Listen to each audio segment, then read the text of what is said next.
to make this very clear.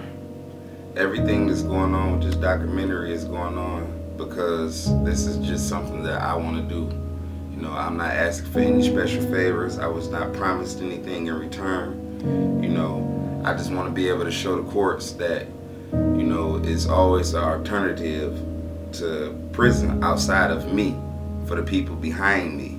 You know, if y'all can screen people and put people in a program that can actually give back to the community outside of cheap labor in prison, you know, this is it. You know, not like scared straight, but, you know, convince straight is what I want to do. I want to convince the kids to do the right thing. And I'm going to take some children between the ages of 10 and 16 and take them through my neighborhood. I want to introduce them to some positive people.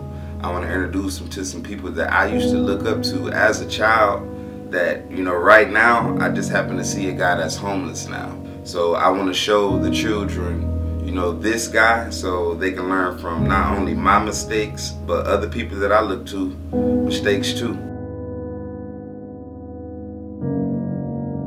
A couple of people that I went to high school with that, you know, graduated from college, they got, you know, houses, homes, and everything in their life is positive. You know, I just want to, you know, give them the outlook that I never had a chance to see. I never had nobody to talk to me and to tell me this is right and this is wrong. You know, a lot of things I had to learn on my own, you know, which is no excuse for my behavior or my actions.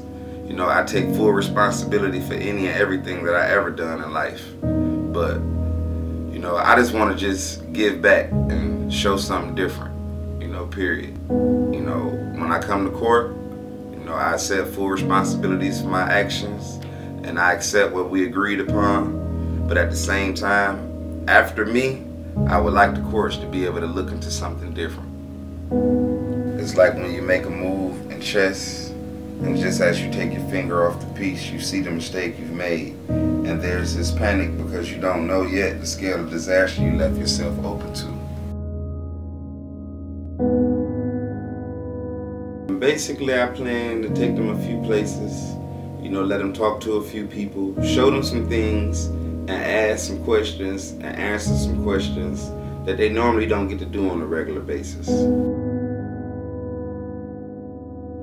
Basically, what we did is we came to the neighborhood and we come to one of the businesses that donated to our cause. I came to him and I explained to him what it was that I wanted to do. And, you know, he donated $500 to us, help us get our rental car, and they helped us buy bread and meat and stuff that we're going to take down and pass out. My purpose is not to scare them straight. My purpose is to convince them that there's other options and there's other avenues besides always doing something wrong. And, you know, I want to make sure that these fellas know at the end of the day that, you know, it's always good to make, you know, your good outweigh your bad. You know, regardless of anything, you know, we may come from these streets and it may look bad for us, but it's other alternatives. And I want to be able to show them this. And I would like to be able to thank him for donating to our cause because he didn't have to. I want y'all to honestly see some people that honestly been through some stuff. You know, and my purpose is basically to prevent y'all from going down the same road that I went down, or to prevent y'all from going down the same road as some of y'all fathers, uncles, cousins, you know, whatever. You know, y'all got people in y'all family that have been through stuff. I'm not only going to show y'all the negative side, I'm going to show y'all the positive side as well. And some things we won't record, like personal conversations amongst each other, and personal conversations with people that don't want to be seen on camera.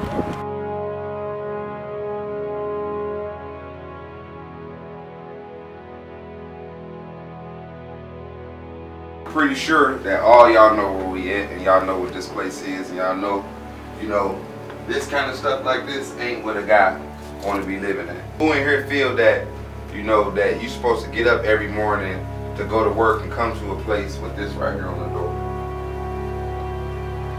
Is anybody in here that feel that way? No. You know, do y'all think that a guy like sleeping in here with this on the door, do y'all think that he's comfortable and don't feel that his life is in jeopardy? That's why that's on the door. That's why that's on the door, right? Yeah. Now answer this question, right? In all honesty, Do you think that that's the correct way for anybody to live? No. No, what could happen? Anything. They could lose our life. Right. Now, we're going to talk to him in here for a second. You know, I know some of y'all probably see this guy around the neighborhood and things, right? But what y'all don't know about this guy is, back when this guy was 14, 15 years old, you know, he used to break records on the honor roll in school. He was a good guy. You know, he did right, but sometimes when you can involve yourself with the wrong kind of crowd or get caught up in keeping up with the Joneses or whatever, you can end up, you know, not to be mean or disrespect, bro, and I don't know, you know, what you do or how you do it or whatever as far as like money or whatever, but, you know, matter of fact, we ain't got to worry about that. I'm just going to ask you, like, if you can go back 10 years in your life right now, could you explain to me what it is that you would be doing? I go back 10 years, I stay at school, play football. I'm gonna do what's right, man. Get them grades together, put them blunts down, do right, man. Say what you want, for real. I got a question for you, big homie. In all honesty, no exaggeration, no bullshit, right? In the last 5 years of your life, how many people can you say that has died or you have lost because of some kind of violence, some kind of drugs? Or just the jail period. Like, the people I've lost over the last 5 years is at least 20 to 30 people. The last 5 years, like, some of my dearest friends I done grew up with, all of that. This is crazy, man.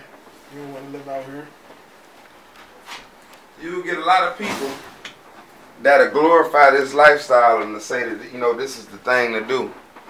But you ever had a father, a brother, a cousin, or anybody that's been to prison? Hell yeah. How does it feel to not be without that person? It's a terrible feeling, man, to lose your people to the streets like that, going to prison anyway. It's like, you miss them. You just genuinely like somebody, love them around, being around. These streets ain't gonna do it for you.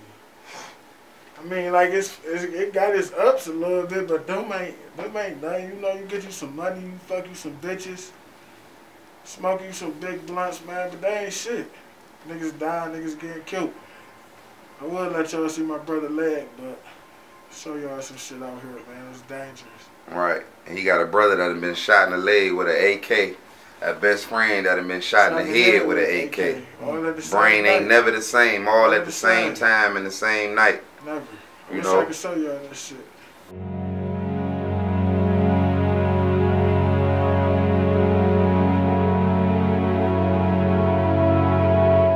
Right now, take 10 seconds in your mind and think about this right quick, right?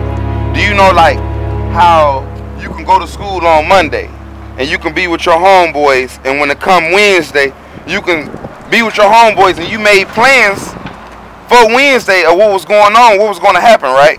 So what I'm saying is take 10 seconds out of your time right now and visualize your future 5 years from now. And just like, first thing to come to your mind, where you at? And see, that's the thing about it, right? As men, young men, we got to figure this out. We really got to figure this out for real. Because it's a thing called goals. And everything that you love in life, you got to set some goals concerning the things that you love. Like, basically, like with yourself. You love yourself, right? So you got goals in your heart, regardless of whether you're acting on them or not. Goals to accomplish concerning something that you love, which is yourself. So with everything in life that you love living, set goals concerning the way that you live. The only way that you can take care of things in life, period, is to set goals. So if I set a goal, like right now, the judge set a goal for me. Ask me where do I see myself at next year or the year after that. I can tell you where I see myself at because I know where I'm going. Where do you see yourself at? Oh, I'm going to prison. That's where I'm going. That's my whole purpose of shooting this whole documentary. Because up to the day that I go to prison, guess what? You're going to be with me. You're going to go to court with me, and you're going to see a judge look me square in my face and sentence me for the consequences of my actions that I never thought about. I never thought about, you know, what's the consequences behind my actions. Now what I want to do now is, y'all see where we at? Look around you. From here, we're going to go speak to my mother for a second.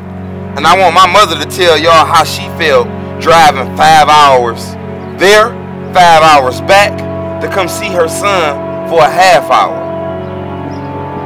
Did you hear what I just said, bro? Getting on the freeway for 5 hours straight, driving there to see your son for 5 hours straight, to sit there in a room with him after you've been patted down, booty fell down, all of that, to sit there 30 minutes, to visit me for 30 minutes, to get up and to leave after 30 minutes, and to drive another whole 5 hours back home. How did you feel laying on that cement floor? How did you feel having a police officer look you in your face, fold a piece of paper back, and trick you into signing something? Now answer this question, right? Did that upset you?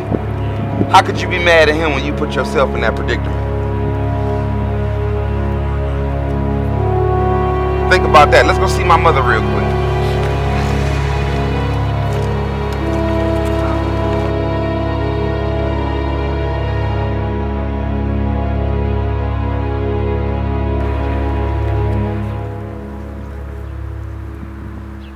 I just want y'all to be able to take the time out and listen to what my mother got to say. You know, I just did 10 years in prison, and I want y'all to know, how does she feel having to come see her son in prison? Because what people don't realize is, when I'm in prison, I'm not in prison by myself. I'm only in prison by myself physically. But you got your mother, your sisters, your grandmother, your father, uncles, whatever it is that may be dear to you, you also dear to them. So don't think for one moment that they're not thinking about you and what you're going through when you behind that gate. But I would just like to let you share some of your experiences with them, as far as like when I got shot. You know, what was the feeling that you received when you got that call late at night and they told you that I just got shot and I'm on my way to the hospital? Well, I can tell you it wasn't a good feeling for no mother to have to hear that their son just got shot. No, it wasn't a good feeling at all. And so far as me having to go visit him from prison to prison is really what it was, from prison to prison.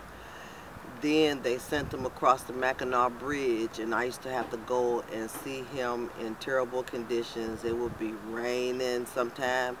I remember going to drive from here, going all the way to pick his children up from Ann Arbor because the one stayed with me, and having to drive across that Mackinac Bridge. I remember one day the windshield wipers broke on me, so we had to drive all of that way because I was about halfway with no windshield wipers, and it was raining really, really hard, and I was so scared for all of my grandkids because it was a dangerous situation going across that bridge, and the bridge was just swaying and moving and swaying and moving. And I already had heard that a car had went off of that bridge or going down there, and it'd be snowing so bad where the only thing you could see is the tail lights from another car to get you back safe, because there's no street lights. Deers is running in front of people. They trying to keep from hitting them. You know, it was just a terrible, terrible, terrible thing. And then to go through all of that to get to a prison, and I was the prisoner because I had to belittle myself. They had to feel on my breast, between my legs. I had to take my socks and shoes off, and they had to look in the bottom of the soles of my shoes. They opened up my mouth, and I had to lift my tongue up for them to look around and feel on my private, you know, before I could even go in to see him. It was just humiliating, but, you know, I know he needed a visitor, you know, being so far from home with no family, you know, so I drove and I took his kids, you know, but it was a terrible situation, you know. I just hate to have to go through it again. You know, all it took was a split-second decision to have a big impact on your life. So basically what I'm saying is we got to find a way to make sure that we stay on the right track, because just because you're a good kid today don't mean that you're going to be a good kid tomorrow. Now this right here is my homie. This is my little cousin Rico, and I'm gonna let him tell y'all what's been going on with him in his life. Now, a couple summers ago, y'all might have looked at him and been like, you know, he's somebody that, you know, might have been super fly. You know, not to say that he still ain't super fly, but you know, Range Rovers, Benzes, Vets, jewelry, you know, all kind of money, everything that, you know, as young guys, what we idolize. And, you know, and I want to ask him, you know, how did he feel about having all of that stuff and, you know, where he is in life? And, you know, or is it anything that he would do different with his time? And I'm going to let him reveal some other things to y'all if he choose to, you know, himself. But, you know, he got the flow. Y'all see this man? Have you ever been dead, bro? What? Hour and 45 minutes. You said you've been dead. Yeah, listen to what I'm saying. Brain dead, an hour and 45 minutes. I just asked this man, have he ever been dead? Look at his face. Do he look normal to you? He been shot in his face. Right, 3 times. Ask him what happened to the guy that was with him, sitting next to him. You ain't here next to him? He dead. Dead and gone, bro. This man right here standing in front of y'all right now was dead before. And the reason why I brought y'all to him, because he's a prime example of don't let something drastic in your life have to happen in order to get you to change the way that you was living. Look at that camera for me, Rico, baby.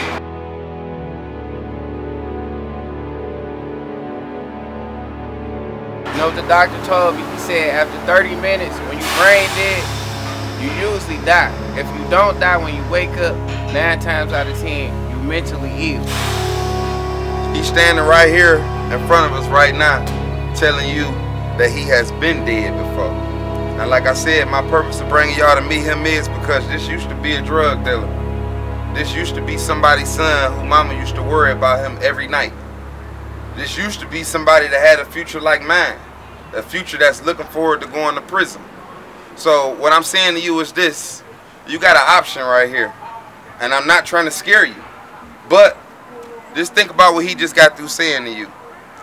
Both of us right here is 2 people standing in front of you. Me, I'm going to prison in just a couple months. That's where I'm gonna be at. Him, he was dead. Now, the other guy that's supposed to be standing right here next to us is the guy that was with him. He ain't here no more. So like I said, it don't take a rocket scientist to figure this out. I don't have to scare you. All I need is your personal opinion of what it is that you want to do with your life. I want to make another stop. I want to go down to what's called the NSO.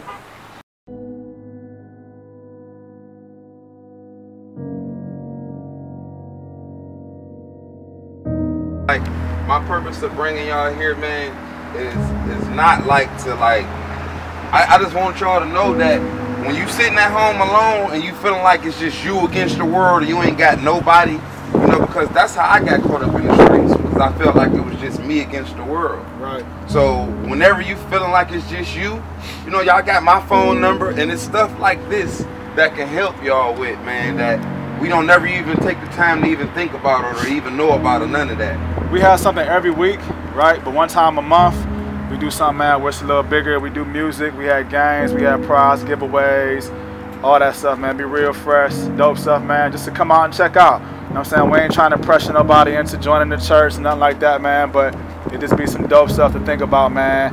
And we talk about life, dog. You know what I'm saying? Like, part of this stuff with us, with church and what we doing, man, as far as God and Jesus is concerned, man, is life. So you go through stuff, you make bad choices. I made bad choices. I might not did some of the same stuff Jay did, but I made bad choices too. You know what I'm saying? But thankfully, man, some of the dudes I knew and grew up with didn't make it. I did make it. I made a choice to become a believer, to believe in God, to believe in Jesus. You know what I'm saying? And that belief, my faith in him changed my life. You know what I'm saying? And it ain't just me. It ain't because it's something for my life. It's for anybody. I made that choice. You know what I'm saying? But we do stuff here, man, all the time. During the week now, we have something every Friday. If y'all want to come out, check that out, man. Holler at us, talk with us, man. We do all that. You know what I'm saying? Right. Eventually, we're going to do some stuff with after school, with this creative study stuff, man. I be a part of all of it. That's just like right now, do any of y'all know that this place exists? You know, and it's, you know, I ain't gonna put nobody on blast, but it's somebody in this group right now that needs some kind of help that they provide here for you. You know, it's somebody in this group that needs some of that after school tutoring, you know, that can't write as good, and we ain't making fun of nobody or nothing, but we can get it here, man. Y'all believe what he's saying, man? Y'all we believe can get it, for real, man. Listen, dog, I had a homie, man, he blew his brains out, dog, because of life. It's life in You know what I'm saying? This life, man, upset at life, man. It's some stuff, man, I guess, it's some stuff that I seen happen in other people's life, man, that woke me up. Right? But you don't want to wait to something bad to happen to wake you up. Oh my God, time out. That was on point. Dog, I just said this to them 15 minutes ago, right? I pulled up on one of my mellows. Right. That he don't roll no more. He don't do nothing illegal no more, period. Right. But he was in a coma, man, for like a whole month and a half straight. I just pulled up on side of him at the tire shop on Linwood with them. Right. And I just got through saying to them exact words what you just said. It's true, Don't let something drastic in your life happens in order to get you to change your life. Right. So it ain't even always about the change. Just make sure at the end of the day your good outweigh your bad. And then that habit alone is going to start making you want to do better and start doing better and doing things different than how you doing. You don't have a lot of cats out here like my man's out here trying to help y'all, man. A lot of people don't care about y'all, dog. If you want to be honest about it, man, they don't care what y'all do. They don't care whether y'all live or y'all die. But you had dudes, man, taking their time out to spend time with y'all, man. Listen to what he's saying, man. You know what I'm saying? And we're going to have some stuff popping off here, man, in the neighborhood right here where people will be available to help out, man. Here is probably one of the best examples of somebody positive, you know, that stayed in school and is doing something different. You know, if you think about it, when I was telling y'all to acquire a skill that don't nobody else know, that you can make yourself available for. You know, people always talk about how hard it is to find a job, but if you learn something that don't nobody else learn and use your gifts that you may not even be aware that you have, you can end up doing something a lot different with yourself. And I'm gonna give him the floor and let him speak to y'all. Yeah, man, to be real with y'all, like I grew up in this, I grew up in the hood, grew up around, you know what I'm saying, a lot of dope dealers seeing the same thing that y'all see, man. And real talk, the one thing that kept me away from it was a few things. One of the things that kept me away from the bullshit was really just, I was a football player, you know what I'm saying, I stayed in school. So that kept my mind focused on other stuff other than, you know, the streets all the time. And another thing, honestly, man, was seeing so many of my OGs getting killed, getting locked up, you know what I'm saying? Like, at one point they'd be shining and everything, the next minute they gone. You ain't seeing them no more. You know what I'm saying? So you got to kind of weigh it on your scale. Do I want to have all this, you know what I'm saying, and fear for my life every day? Just think about it. Pretty soon you won't see me no more. You know, who's to say that it's just gonna be because of prison? You know, how would you feel if you wake up tomorrow morning and somebody was just say, you know what, your big homie Jay, he got killed, you know, trying to make a drug deal. You know, in all honesty, you never think about those things. And it'd be such a shocking thing, but just think about it. Tomorrow morning, right now, that's the call you get. Is that something that you're gonna be expecting to hear? But stuff like that happens if a person don't change their life. I swear, man, it's been plenty of nights to where I done cried plenty of tears because I done lost people that was dear to me, man, and never even expected it. It wasn't something that just, oh yeah, I knew he was gonna die anyway. Nah, man. You know, we think that this stuff is right and it's legit and we can keep living like this and we can be comfortable, and we can't. We got to suffer the consequences of our actions. And sometimes that can even mean death. Because it ain't always prison.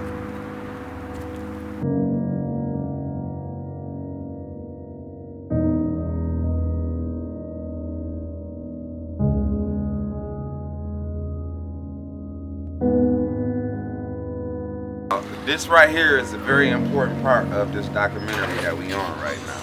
If all y'all pass this picture around and look at this picture. Everybody pass that picture around, please. Do y'all see that picture, y'all? Yeah. Do everybody like get a good look at that picture? Yeah.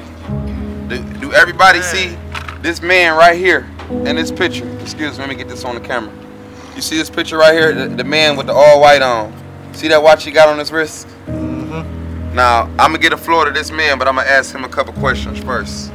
Now, during this year, when you took this picture, how old were you? I was, this is what? When we left in what year? When we left in what, 95?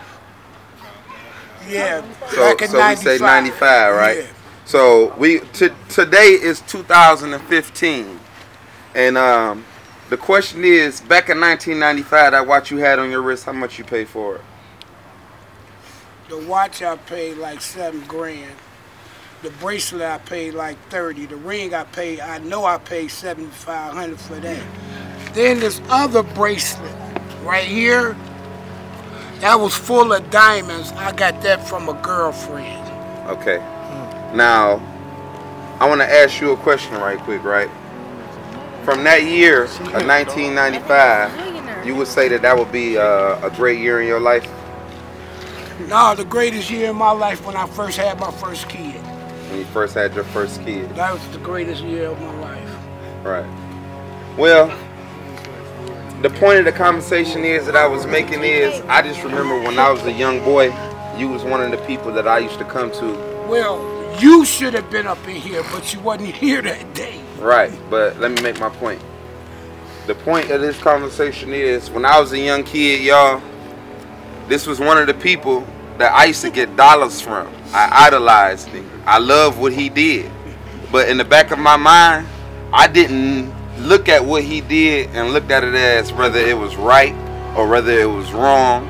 You know, I didn't look 10 years into the future to say, well, I wonder what is he going to be doing or what is he going to be doing then. But a question I got for you is, how many friends have you lost over the years in your life? Can't count them. You can't count them? Can't count them. How many of them would have gave this watch right here to have back? All of them. Every last one I lost. If you can go back to the age of 16 years old right now and do anything different with your life, do you think that you would change these things and do something different with your life? Do you think that you would be, you know, maybe a lawyer or a doctor or a plant worker or anything different? At the age of 16, I was in the plant. I was working. I was making good money at the age of 16. I had a job. A lot of my friends didn't. I have a twin brother, and a lot of our friends we grew up envied me and him. Some was jealous, some liked us, some didn't. But as the days went on, we all got back together and stuck together as we grew up. And a lot of them I grew up with, I lost. And I'm steady losing them. You know, if you had a message to tell all my guys out here right now, what would it be? Go to goddamn school. Stay out the streets. There's only one way that you gonna make it. Get you an education. And fellas, real talk, this is coming from my childhood hero. This is my childhood hero.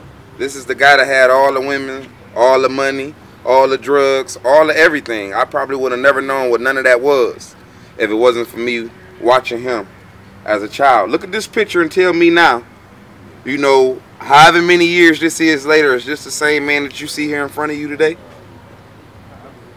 I don't have it like I used to, if that's what you want to know. But I get by. He most definitely get by. And just like he just said, the message that he got to y'all is stay in school, because as you can see on this picture, he was a successful drug dealer. When he was 16, he had a job working at the plant. I guarantee you this, regardless of whether he chooses to admit it or not, if he would have stayed that same 16-year-old working in that plant, he'd still probably be working in the plant right now, working off his pension. But instead, his crowd of friends changed, and his job changed, and his way of life changed. And now his way of life has changed. The guy that we met on Linwood that had the 2 bullet holes in his face, him and a very close friend of his was shot together in the car. by a guy who nobody has a clue who shot either one of those guys. But the person who shot him was in the car with him. Shot my baby cousin twice in back of the head and shot him once inside of the face and once in back of the head. And as y'all heard him say out of his own mouth, he was dead for 1 hour and 45 minutes. If you brain dead for longer than 30 minutes, in most cases, 85% of the cases, you're a vegetable. He was brain dead for 1 hour and 45 minutes after being shot in the face by somebody he don't even remember who it was. So in all actuality, he was shot by one of his so-called associates or friends or whatever, and this same guy could be in his face every single day because he has no memory of that day. I know it was cold outside and we wasn't able to talk about that in depth, but could you imagine one of these guys that's sitting next to you right here, being in the car with you, and you waking up, you know, a couple months later and he's no longer there? You have no memory of that day, period. You know, visualize that for a second. You know, can any of you imagine that? Like, seriously. And then not only that, could you imagine like living every day in your life knowing that you got shot twice in the head and was dead for 1 hour and a half and don't got a clue who did that to you because you don't remember? Those are the things that come with the lifestyle that guys like me have lived and other guys that y'all may see as glamorous live. Those are things that I want y'all to think about. Think about that old man who we just seen on those steps. The guy who I just told y'all was my childhood hero. Now look at my childhood hero. Biggest dope man in the city once upon a time. Do y'all see him now? Do that look like the same guy that had on that $7,000 watch? And the reason why he's not is because he chose to stop at the wrong time. I guarantee you, if we go see one of his friends that he went to high school with, that stayed in school, that stayed working in that Ford plant, we go see that guy and look at that guy, and who do you think is living a better life right now 25 years later? There you go. And that's the point that I'm trying to get y'all to make. By no means am I trying to scare y'all straight or to act like I'm a preacher or I'm an angel or nothing like that. I just want you to think about the decisions that you make before you make them. Because bottom line is this: when you go to prison, you don't go to prison by yourself. When you die by yourself, but you ain't the only one that's hurting. You know, did you hear how my mother told you that when she used to come to see me driving 5 hours there and 5 hours back to spend the 30 minutes with me, to be felt on, to have her private growth? Do you love your mother? Like in all honesty, nigga, you right here. Do you love your mother? Because you got to think about the shit that you do, man. You fresh as hell to be your age, and you don't got no job, don't pay no bills, don't do nothing. I don't even got a pair of these jeans, bruh. What check have you cashed to pay for those? Now you got your mama working real hard to take care of you, right? Don't smack your lips, bruh. Don't do that. Think about what I'm saying before you smack your lips. Put down your defenses and think, right? If you really, really, really love her, bruh, you're not going to put her in a predicament to where she finna come and have to be felt on. Do you want somebody rubbing down your mama with rubber gloves on? No. Do you want somebody feeling on your mama breast, bruh? No. Do you understand what's going to happen if you go to prison? Yeah. So don't smack your lips if you really understand that. Think about these things before you take the actions that you take and before you do the things that you do. By no means am I trying to preach to you. All I'm saying is don't think about just yourself when you're doing what you're doing, because it affects everybody else. And just that fast you can make a decision that could change your whole life. Just try your best to be the best at whatever it is that you want to be in life. And remember, I told you this: if you love yourself and anything that you love in life, you got to make goals concerning those things. I can never, ever, ever say that I love you if I don't have a goal concerning you. So if you love yourself, tell yourself right here, now today, that I'm going to do this, I'm going to do that. You see how that man got that camera right there? He get paid to do a job that's fun to him. Find something that you love doing, man, and focus on that. That's what I want in your letter. Everybody, when I told y'all to write letters, it wasn't letters for the benefit of me or nothing. What I want everybody to do is, only if you love yourself, I want you to do this. Write down the goal or something that you want to accomplish. Don't write down something that's far-fetched. Don't write down something that's like gonna take you 5 or 10 years down the line. Make a small goal, then another goal to reach that goal.